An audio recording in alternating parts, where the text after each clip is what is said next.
জনাব আবুল মোহাম্মদ শহীদ খান, আপনাকে আমাদের অনুষ্ঠানে স্বাগত জানাচ্ছি। ধন্যবাদ মাসুদ কামাল। আহ, শহীদ ভাই, আপনি একটা জিনিস খেয়াল করেছেন, আমি যে কথাগুলি বললাম একটু আগে, যে এই যে প্রধান উপদেষ্টা ঘোষণা করার পরও আমার ধারণা আপনাকে অনেকে প্রশ্ন করেছে যে নির্বাচন কি আসলে ফেব্রুয়ারিতে হবে।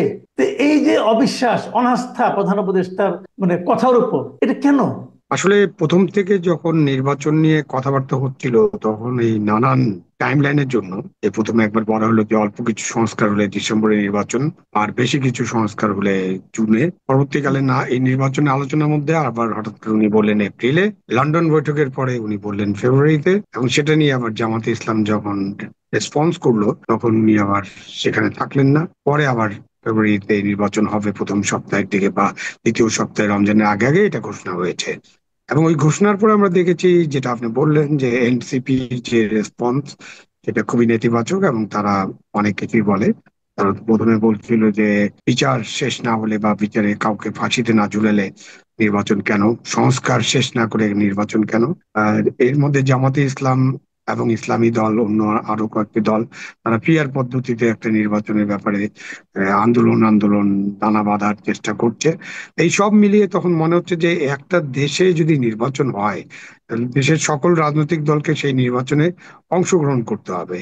আমরা যদি অতীতের তিনটা নির্বাচনের কথা চিন্তা করি, 14তে একতরফা, 18তে রাতের বেলা, 24-এ আমি তুমি ডামি নির্বাচন, এবং এই যে আমি তুমি ডামি নির্বাচন এবং 14 নির্বাচনে দেশের সবচেয়ে বিরোধী দল এবং অন্যান্য দল যে অংশগ্রহণ করেনি, যার কারণে নির্বাচনটা গ্রহণযোগ্য হয়নি। সেই কারণে এই নির্বাচন নিয়ে যখন কথা উঠে, তখন যখন জামাতে ইসলাম, ইসলামী দল, অন্য কিছু দল এবং এনসিপি বিশেষ করে, যারা নিজেদেরকে বৈষম্য বিরোধী ছাত্র আন্দোলনের দল হিসেবে মনে করে, ডক্টর ইনুস সাহেবের কে অনেকে দোষারোপ করেন যে এটি একটি সরকারি দল, ডক্টর ইনুস সাহেবের দল, এরকম যারা মনে করে, এবং তাদের অনেক চাপের মুখে বা আন্দোলনের মুখে বা তাদের অনুরোধে অথবা তাদের কথাবার্তায় অনেক কিছু সিদ্ধান্ত হয়েছে বাংলাদেশে। সেই কারণে তারা এখন, জনগণ একটু কনফিউজ যে আসলে কি ফেব্রুয়ারিতে নির্বাচন হবে কিনা। বাংলাদেশে একটা নির্বাচন খুবই অনিবার্য। এবং বাংলাদেশের বর্তমান যে অবস্থা, বাংলাদেশের অর্থনৈতিক অবস্থা, বাংলাদেশের নিজের অভ্যন্তরীণ অবস্থা, এবং বাংলাদেশের সাথে বাইরের যে সম্পর্ক, আমাদের যে বিশ্ব সম্পর্ক, সব মিলিয়ে বাংলাদেশে একটা নির্বাচন খুবই অনিবার্য। এবং খুব দ্রুত এই নির্বাচনটা করা দরকার। পারলে ডিসেম্বরের মধ্যে একটা নির্বাচন হওয়া দরকার। কিন্তু এখানে নানান ধরনের কথাবার্তার মুখে হয়তো জনগণ এখন হতাশা বা জনগণ সন্দেহ অথবা আস্থাহীনতায় ভুগছেন। তাই আপনাকে আমাকে অনেককেই এটা জিজ্ঞাসা করেন যে আসলে কি ফেব্রুয়ারিতে নির্বাচন হবে কিনা। এটুক ঠিক আছে, কিন্তু এখন আমরা হয়তো নিজেরা, আমি নিজে সবসময় বলি যেহেতু প্রধান উপদেষ্টা বলেছেন, এখন আমি অবিশ্বাসটা করব কেন, এরকম বলি। কিন্তু এটা বলার পরেও আপনি যেটাকে বললেন যে এনসিপি কে মনে করা হয় যে প্রধান উপদেষ্টারই দল, তো সেই এনসিপির নেতৃবৃন্দ যখন এমন এমন কথা বলেন যে এই ই না হলে, এটা বাস্তবায়ন না হলে নির্বাচন হবে না, যে জিনিসটা নাকি নাসিরুদ্দিন পাটোয়ারি বললেন যে ফেব্রুয়ারিতে নির্বাচন হবে না, সে বলতেছে কারণ এটা বাস্তবায়ন না হলে জুলাই সনদ 1 ইঞ্চিও 1%ও ছাড় দেওয়া হবে না, এগুলি নাহিদ ইসলাম বলতেছে। তাহলে উনি বলছেন নির্বাচন হবে, আর উনার যারা মানে আপনার উনার যে দলের যে নেতা, তারা বলতেছে নির্বাচন হবে না। তো এটাও কি মানুষের মধ্যে অনাস্থা তৈরির একটা কারণ, নাকি আবার ওনার সঙ্গে ওনার সৃষ্ট দলের মধ্যে কোনো দূরত্ব তৈরি হয়েছে বলে মনে হয় আপনার কাছে? আহ, এমনিতে অ্যাপারেন্টলি মনে হয় যে একটা দূরত্ব, কেন উনি এক কথা বলছেন এবং উনার যারা শিষ্য তারা আরেক কথা বলছেন। এটাতে স্বাভাবিকভাবে যখন আপনি দেখবেন, তখন মনে হতে পারে যে এটা তাদের মধ্যে দূরত্ব হয়েছে কিনা। আবার অনেকেই মনে করেন যে এটা ফ্রেন্ডলি গেম কিনা, উনি এক ধরনের কথা বলছেন এবং উনার লোকজন আরেক ধরনের কথা বলছেন। এটাও অনেকে মনে করেন। আবার এটাও তো সত্য যে তাদের প্রভাবটা অনেক বেশি সরকারের উপরে। এবং তারা তো সরকারের, যখন ডক্টর ইউনূস সাহেব যখন দায়িত্ব নেন, তখন তিনি বলেই দিয়েছেন ছাত্ররা হচ্ছে আমার নিয়োগকর্তা, মানে তারাই তার নিয়োগকর্তা। সুতরাং নিয়োগকর্তা যেভাবে কথা বলেন সেইভাবেই তো কর্মচারী চলার কথা।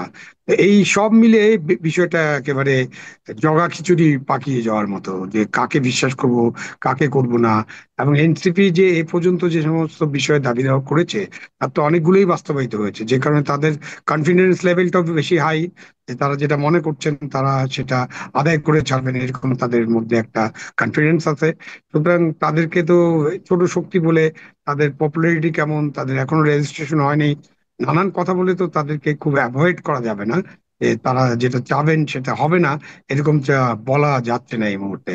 তবু আমাদেরকে দেখতে হবে যে আসলে ডক্টর ইউনূস কতটা তার যে ডিক্লারেশন বা তার যে ওয়াদা অথবা তার যে ঘোষণা, সেই ঘোষণায় কতটা শক্ত থাকতে পারেন, এটা শেষ পর্যন্ত দেখতে হবে। জি। আরেকটা বিষয় আমি একটু জানতে চাচ্ছি, এটা তো অগাস্ট মাস। আমাদের আমাদের এর আগেও অগাস্ট মাস নানাভাবে দেখেছি দেশে পালিত হতে। এটা নিয়ে নানা ধরনের বিতর্ক কিন্তু হচ্ছে এখন এই পরিবর্তিত পরিস্থিতিতে। এটা যেন আগে যেমন মানে আপনার 15ই আগস্ট কেউ জন্ম নিলে সে মনে করতাম দুর্ভাগ্য, আমার জন্মদিন পালিত হবে না। আবার এখন যেন মনে করা হচ্ছে যে ওই দিন কিছু করলেই সেটাই যারা করতে যাবে তারাই হুমকির মুখে পড়বে। প্রেস সেক্রেটারি যিনি আছেন উনি তো একজন সরকারি কর্মকর্তা।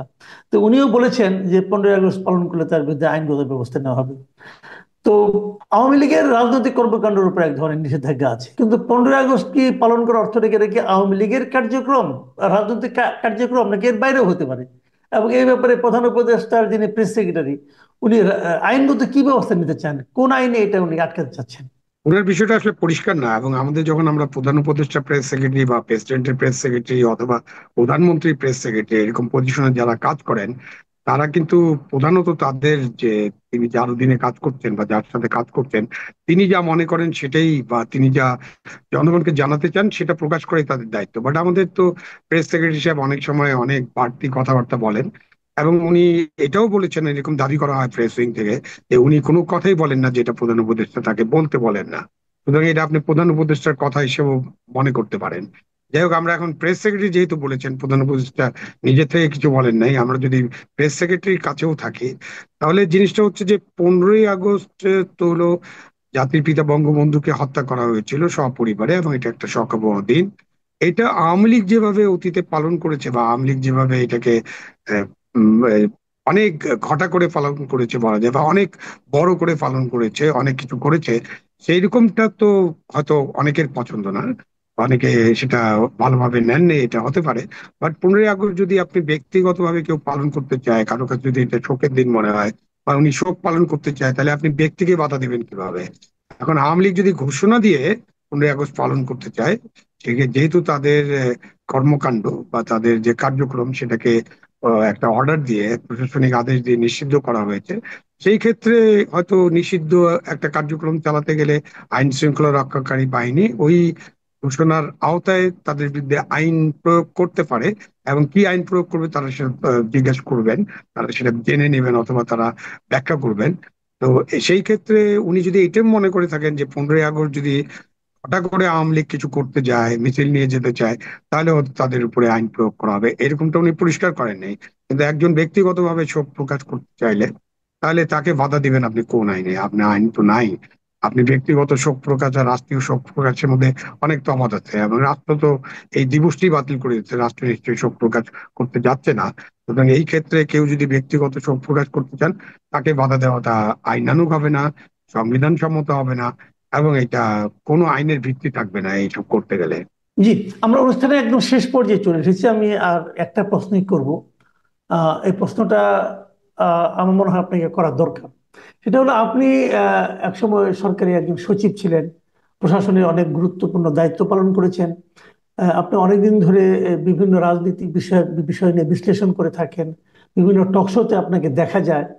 আহ, এবং এই আপনার বর্তমান যে অবস্থান, এই অবস্থান নিয়েও অনেকে অনেক কথা বলেন যে আপনি একসময় সরকারের সুবিধাভোগী ছিলেন, আওয়ামী লীগ সরকারের সুবিধাভোগী ছিলেন, কিন্তু এখন 2014 নির্বাচনের সময় আপনি মানে যে নির্বাচন হয়েছে সেখানে আপনার একটা মানে সরকারের পক্ষে একটা ভূমিকা ছিল আপনার বড়, অথচ সেই আপনি এখন সুবিধা বুঝে ডিগবাজি দিয়ে আপনি এখন মানে আওয়ামী লীগের খুব সমালোচনা করছেন। এই বিষয়গুলো খুব বেশি শোনা যাচ্ছে।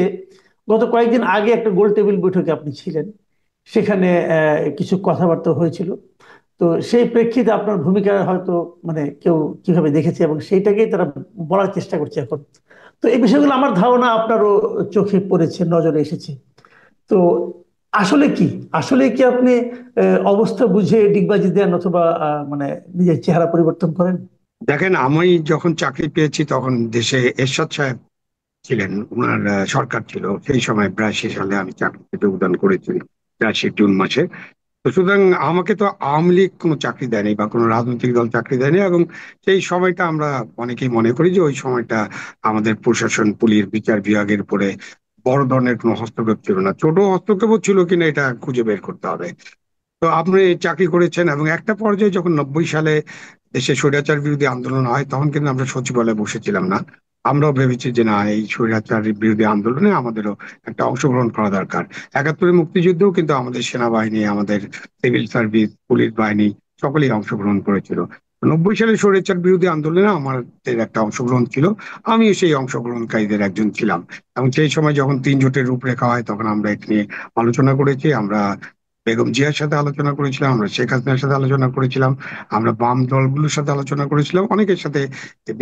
দেশের এই বিষয়ে কিভাবে প্রশাসন, পুলিশ এবং জুডিশিয়ারিকে একটা ইন্ডিপেন্ডেন্ট প্রশাসন, পুলিশ, জুডিশিয়ারি করা যায়, এই আলোচনা করেছিলাম। এবং 3 জোটের রূপরেখাও একটা হয়েছিল।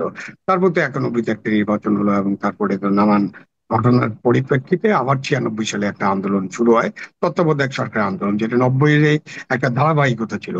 তখন এই তত্ত্বাবধায়ক সরকারের যে আন্দোলন, সেই আন্দোলনে আমার একটা অংশগ্রহণ ছিল। জনতার মঞ্চ নামে একটা জিনিস বিতর্কিত বলা হয়, এবং জনতার মঞ্চ হয়েছিল, আমি সেখানে পার্টিসিপেট করেছি। এই ব্যাপারে তো আমি অস্বীকার করি না। এবং কেন করেছি সেটা হলো যে 90-এ কেন করেছি, 96-তে কেন করেছি, এটা আমাদের সিভিল সার্ভিস, পুলিশ সার্ভিসকে সুরক্ষা দেওয়ার জন্য। কারণ আমরা যদি জনগণের সাথে না থাকি, জনগণ তখন এতটাই ক্ষুব্ধ হয়। এবার দেখেন নি যে 24-এর পরে দেশের সমস্ত থানা লুট হয়ে গেছে, থানায় আগুন দেওয়া হয়েছে, অস্ত্র লুট করা হয়েছে, পুলিশ নিহত হয়েছে, সচিবালয়ে গেট ভেঙে সমস্ত মানুষরা ঢুকে গেছে। তো 90 সালে যখন গণ অভ্যুত্থান হয়েছিল এরকম ঘটনা ঘটেনি একটা আল্লাহওয়ালা বিল্ডিং ছাড়া।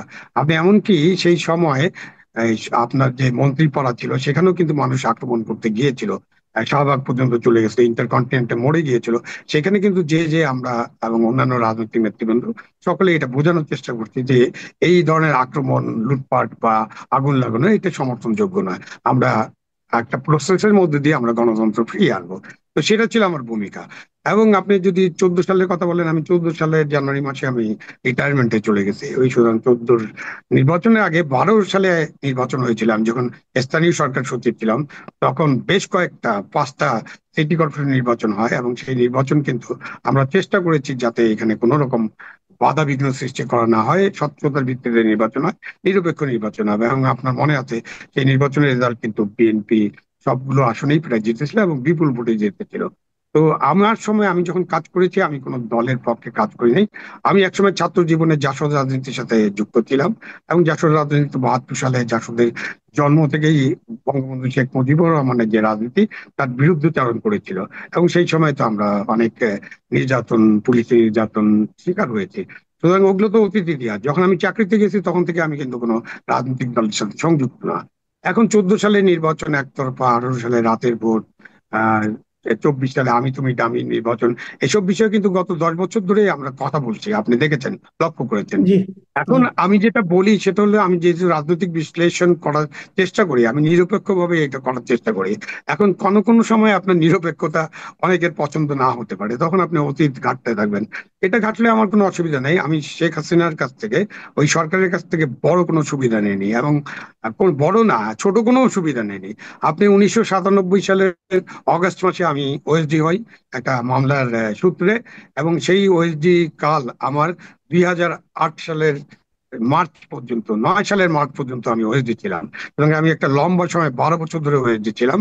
আমি সব সময় আমাদের যে সিভিল সার্ভিস, তার সুরক্ষা, সংবিধানের সুরক্ষা এবং আমাদের কল্যাণের জন্য আমি সবসময় কথা বলেছি। এই জন্য আমার যে চাকরি জীবনে অনেকে, আমি যদি রাজনীতি করতাম তাহলে হয়তো এই 12 বছর জেলখানায় থাকতাম। আমি যেহেতু সরকারের কাজ করছিলাম, তখন আমি 12 বছর ওয়েলজি ছিলাম। এবং তারপরে ফিরে এসেছি, এবং আইনানুগ ভাবেই আমি সচিব হয়েছি। এবং তারপরে কিন্তু আমি রিটায়ারমেন্টে চলে যাই, আমি কোনো এক্সটেনশনে যাইনি, আমি কোনো সাংবিধানিক প্রতিষ্ঠানে যোগ দেইনি বা আমাকে নেওয়া হয়নি, যেটাই বলেন। সুতরাং আমি কিভাবে কার সুবিধা নিলাম? আমরা এখন যেটা বলার চেষ্টা করি, আমি আপনিও বলেন, আমরা এখন বলার চেষ্টা করছি যে দেশে যদি একটা নির্বাচন হয়, একটা ইনক্লুসিভ নির্বাচন হওয়াটা দরকার। এই যে দেশটাকে আমরা রাজনীতির নামে বিভক্ত করে ফেলছি, বিভাজন করে ফেলছি, এক দল আরেক দলকে নির্মূল করতে চায়, উচ্ছেদ করে দিতে চায়, সেই সব তো গণতন্ত্র না। আমি যেটা ব্যক্তিগত মানে মনে করি, আপনি হয়তো মনে করেন, আরো অনেকে মনে করেন, যে দেশটাকে আমরা একটা দেশ, একটা পরিবার, এটা ইনুস সাহেব তো বলেছেন, আমরা সবাই একই পরিবারের সদস্য, আমরা সবাই একসাথে দেশটাকে সামনে এগিয়ে নিয়ে যাবো। আমি মনে করি সাউথ আফ্রিকার ন্যাশনাল ম্যান্ডেলা যে কাজটা করেছিলেন রিকনসিলিয়েশন, সেইটাই এখন আমাদের করা দরকার, এবং আমরা সবাই মিলে সামনের দিকে এগিয়ে যাবো, এটাই চিন্তা করা দরকার। এখন আপনি একটা দলকে পছন্দ করেন, আমি একটা দলকে পছন্দ করি, তিনি একটা দলকে পছন্দ করেন, ওইটা যদি আপনার বিশ্লেষণের ভিত্তি হয়, তাহলে তো আপনি নিরপেক্ষ বিশ্লেষণ করতে পারবেন না। সুতরাং নিরপেক্ষ থাকাটা খুব কঠিন, এবং নিরপেক্ষ থাকার কিন্তু একটা বড় সংগ্রাম, বড় যুদ্ধ। এই যুদ্ধ থেকে আমি পেছপা হব না। জি, অনেক ধন্যবাদ জনাব আবু আলম মোহাম্মদ শহীদ খান। আপনার ব্যাখ্যা বিভিন্ন বিষয়ে আমার মনে হয় আমাদের দর্শকদের ভালো লাগবে। প্রিয় দর্শক, আপনারা শুনলেন যে নির্বাচন নিয়ে, নির্বাচনের ব্যাপারে মানুষের আস্থা নিয়ে, নির্বাচন নিয়ে এনসিপি নেতৃবৃন্দের হুমকি নিয়ে, এবং সর্বোপরি জনাব আবু আলম শহীদ খান ওনার বিরুদ্ধে যে অভিযোগ যে উনি নিয়মিত খোলস পাল্টাচ্ছেন কিনা, এই অভিযোগ নিয়ে ওনার বক্তব্য আমার ধারণা আপনাদের ভালো লাগবে। এখন এ পর্যন্তই। আল্লাহ হাফিজ।